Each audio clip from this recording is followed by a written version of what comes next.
So, what have we found out today? Well, we found out that government is corrupt from very top to very bottom. It's going to take a different kind of person if we're going to come out of this. A person with a completely different heart. Now, I'm not saying she's the one for the job, but I am saying this is the kind of heart that I'm looking for and maybe America's looking for. It's a long clip, but go to clip 10, Matthew. The mainstream media supposed dirt digging is beginning to backfire on them. You remember those 24 or 25,000 pages of emails released by the state of Alaska? Well, they're going through them, bit by bit, piece by piece, and guess what? Sarah Palin is emerging as a capable politician, a well-rounded and thoughtful person, and a deeply caring mother, not the ridiculous caricature that the media so often tries to paint her as. In April of 2008, 2 weeks before Trigg was born with Down syndrome, Governor Palin sent this email to her friends and family from her official government account. It's a touching message, and Miss Palin writes from the voice of God as Trigg's creator, your Heavenly Father. She addresses the unreal, sad, and confusing news that her soon-to-be-born child will have Down syndrome. The letter's existence had previously been known, but only very brief excerpts have been made public. Now, the complete email has been made public, and I thought it was appropriate to share with you today. To the sisters, brothers, grandparents, aunts, uncles, cousins, and friends of Trigg, Paxson, Van Palin, or whatever you end up naming him, I'm blessing you with this surprise baby because I only want the best for you. I've heard your prayers that this baby will be happy and healthy. I've answered them because I only want the best for you. I heard your heart when you hinted that another boy would fit best in the Palin family, to round it out and complete the starting five lineup. Though another girl would be so nice, you didn't think you could ask for what you really wanted. But I knew, so I gave you a boy, because I only want the best for you. Then I put the idea in your hearts that his name would be Trigg, because it's so fitting with two Norse meanings, true and brave victory. You also have a Bristol Bay relative with that name, so I knew it would be best for you. Then I let Trigg's mom have an exceptionally comfortable pregnancy so she could enjoy every minute of it. And I even seemed to rush it along so she could wait until near the end to surprise you with the news. That way Piper wouldn't have so long to wait and count down so many days, just like Christmas, when you have to wait impatiently for that special day to finally open your gift. Or the way the Palins look forward to birthday celebrations that go on for 3 or 4 days. You all really like cake. I know you. I knew you'd be better off with just a short time to wait.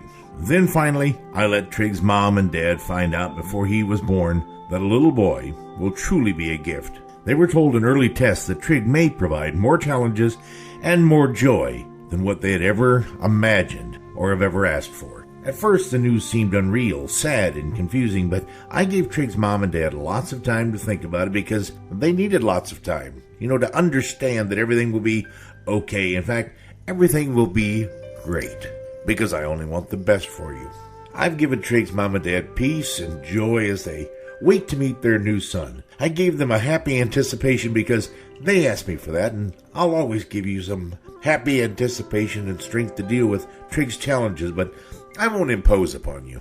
I just need to know you want to receive my offer to be with all of you and help you every day to make Trigg's life a great one. This new person in your life can help everyone put things in perspective and bind us together and get everyone focused on what really matters. The baby will expand your world and let you see and feel things you haven't experienced yet. He'll show you what true brave victory really means, as those who love him will think less about themselves and focus less on what the world tells you is normal or perfect. You'll grow and be blessed with a greater understanding that will be born with Trigg. Trigg will be Dad's little buddy, and he'll wear Carhartts while he learns to tinker in the garage. He'll love to read. He'll love to play goalie.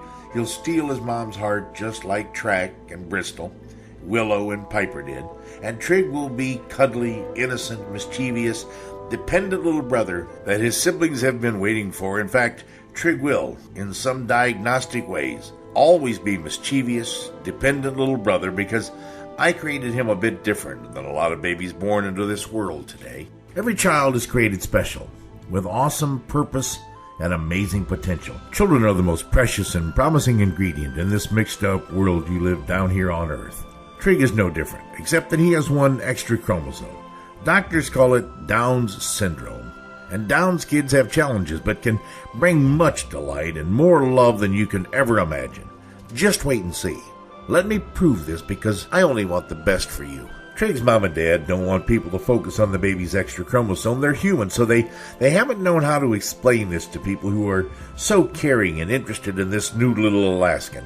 Sarah and Todd want people to share in the joy of this gift I'm giving to the Palin family and the greater Alaskan family. Many people don't understand, and I understand that. Some will think Trig should not be allowed to be born because they fear a Down syndrome child won't be considered perfect in your world. But tell me, what do you Earthlings consider perfect or even normal anyway?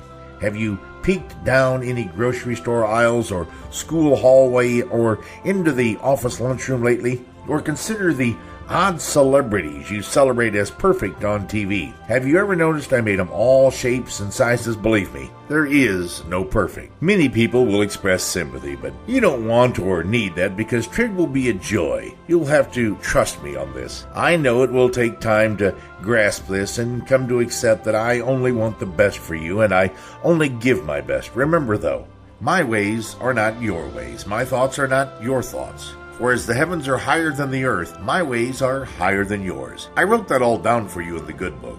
Look it up. You claim that you believe me. Now it's time to live out that belief. Please look to me as this new challenge and chapter of life unfolds in front of you. I promise to equip you. I won't give you anything you can't handle. I'm answering your prayers. Trig can't wait to meet you. I'm giving you only the best. Love, Trig's creator, your Heavenly Father.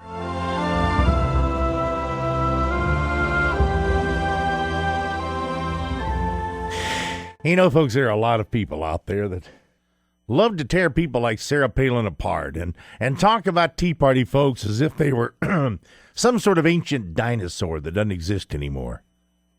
But given a choice between the cold, heartless, calculating bureaucracy of Obamacare and the tender heart of a Sarah Palin, or of a Michelle Bachmann who's raised 23 foster kids and 5 of her own,